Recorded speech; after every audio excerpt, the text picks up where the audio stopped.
Selamat siang Bapak, perkenalkan nama lengkap saya Bernardus Bolokoten dengan NIM 180303034 jurusan Sosiologi. Dimana di sini saya akan membuat video parodi yang mereview tentang buku ke-8 tugas sosiologi terapan, yaitu tentang penyalahgunaan ekonomi yang domestik, di mana kekerasan uang pada perempuan.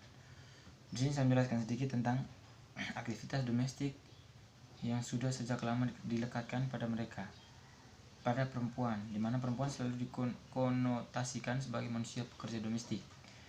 Di sini juga atau yang disebut dengan homemaker, di mana yang dinilai tidak dapat berkontribusi secara efektif serta aktif di luar rumah tangga. Perannya tidak boleh dari sekitar aktivitas dalam rumah tangga, di mana di sini kita di kemudian hari, terutama di dunia kerja, banyak posisi strategis yang aksesnya tertutup. Di sini juga kan kita melihat bahwa bagi perempuan dianggap tidak pantas memimpin dalam pekerjaan karena dinilai sebagai makhluk yang terlalu menggunakan perasaan dan sulit mengambil keputusan dengan bijak. Tetapi malah sebaliknya, karena kita melihat bahwa dulu Indonesia dipimpin oleh presiden dengan satu presiden perempuan, yaitu Megawati. Di sini kita melihat bahwa keberadaan gender masih melekat karena perempuan bisa jadi pemimpin untuk semua orang. Di sini juga kita melihat bahwa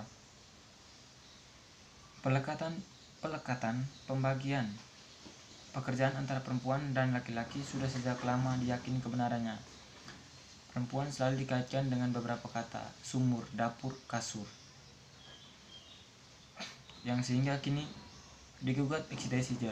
Wacana tersebut dinilai sebagai wacana usang atau yang tidak dapat dibuktikan secara nyata, karena banyak perempuan yang juga mengambil bagian penting di ranah produktif. Walaupun di sini kita melihat pada dataran kenyataannya, secara mendalam perempuan masih terus dilekatkan dengan sumur, dapur, dan kasur, dan belum mampu keluar dari secara utuh tanpa tendensi apapun. Di sini juga kita melihat bahwa peran perempuan secara tradisional masih diselamatkan pada kegiatan non ekonomi, yaitu peran perempuan sebagai pengasuh anak serta mengurus rumah tangga. Di sini juga kita melihat bahwa kenyataan tidaklah demikian. Seiring dengan perkembangan masyarakat yang semakin kompleks, maka peran perempuan turun bergeser. Zaman dahulu kaum laki-laki berperan sebagai mencari nafkah atau publik, sementara kaum perempuan tinggal di rumah mengurus urusan domestik. Tetapi sekarang dewasa ini zaman berubah, tidak hanya kaum lelaki yang berkiprah di ranah publik, namun kaum perempuan juga telah berperan dalam kegiatan ekonomi dan publik. Peran serta perempuan juga merupakan salah satu alasannya, karena adalah alasan ekonomi dan masalah kemiskinan. Di sini kita melihat bahwa masalah kemiskinan merupakan persoalan global. Sagoyo mengatakan bahwa persoalan tersebut, kemiskinan, sudah berlangsung sejak zaman penjajahan, di mana sampai zaman pembangunan. Persoalan tersebut hingga kini belum tuntas, dan bahkan semakin banyak dan semakin sengit diperbincangkan, tidak hanya di kota-kota besar tetapi juga sampai ke desa-desa. Di pedesaan, bidang pertanian merupakan bidang di mana kaum perempuan dapat terlibat secara intensif dan berperan penting di dalam keseluruhan proses transformasi dan juga perkembangan masyarakat pedesaan. Di sini juga kita melihat bahwa kaum perempuan pedesaan bukan saja merupakan penentu tradisi bercocok tanam, melainkan sebagai fakta yang menunjukkan bahwa pada saat suami tidak ada di rumah, maka perempuan yang mengelola berbagai kegiatan ekonomi keluarganya. Saya mengambil contoh di desa saya, karena ada suami yang kebanyakan pergi merantau. Di sini tekanan ekonomi dari keluarga semakin menipis, apalagi kita mempunyai anak. Otomatis seorang ibu harus turun tangan untuk mencari nafkah agar bisa membiayai anak-anaknya. Di sini kita melihat bahwa di desa kebanyakan orang mengalami kesusahan. Dan di sini juga kita melihat bahwa perubahan kesempatan kerja yang dipengaruhi oleh proses pembangunan pertanian karena kurangnya pekerjaan di desa. Di sini juga masuknya program revolusi hijau dan komersialisasi pertanian yang merupakan tekanan penting yang dapat merubah institusi sosial. Di sini juga kita melihat bahwa penggunaan alat-alat tradisional berubah menjadi penggunaan alat-alat modern atau yang lebih dikenal dengan sebutan modernisasi pertanian.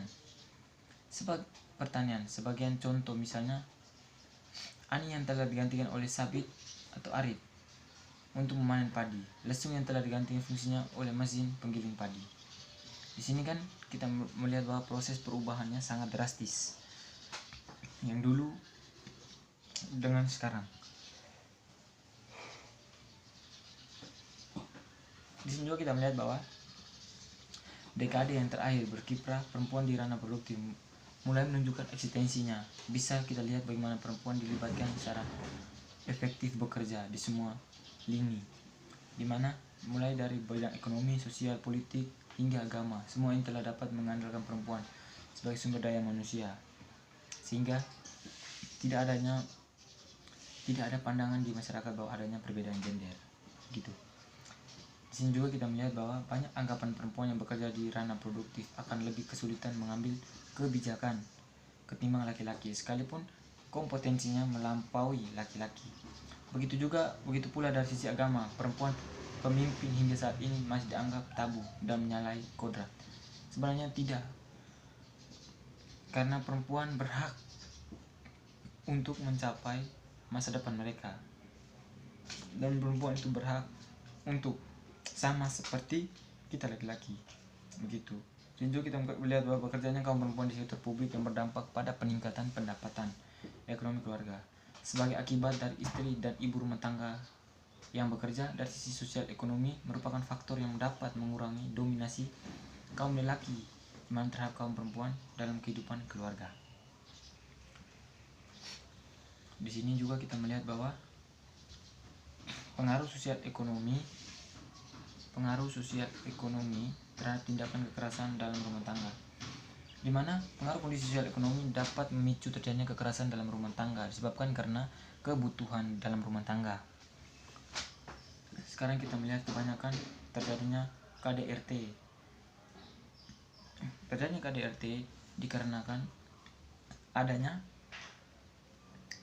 miskomunikasi atau faktor ekonomi yang membuat keluarga itu miskin, susah, sehingga tekanan batin yang memicu agar terjadinya konflik di dalam rumah tangga. Di sini kita melihat bahwa banyak di pedesaan terjadinya masalah-masalah yang terjadi, itu perselisihan akibat berpendapat pemenuh kebutuhan, keegoisan dari pasangan untuk memaksakan keinginan pribadi. 3. Tuntunan pemenuhan kebutuhan sehari-hari dan kurangnya rasa jujur nilai penghasilan. Sebenarnya yang menjadi penyebab terjadinya tindak kekerasan dalam rumah tangga beragam, namun yang banyak adalah di masalah perekonomian yang terjadi di dalam rumah tangga.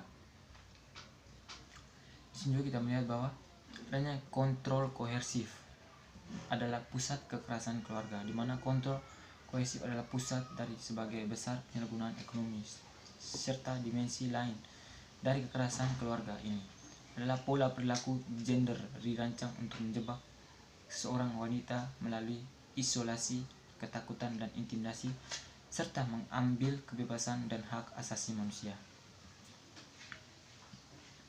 Di sini juga kita melihat bahwa pelecehan ekonomi dalam kehidupan serba kekurangan, di mana kegagalan suami karena untuk menafkah dan membuatnya jatuh ke dalam kehidupan yang berharga.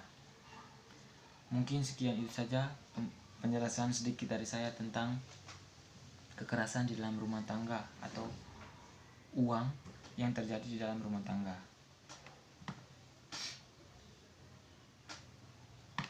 Terima kasih Bapak.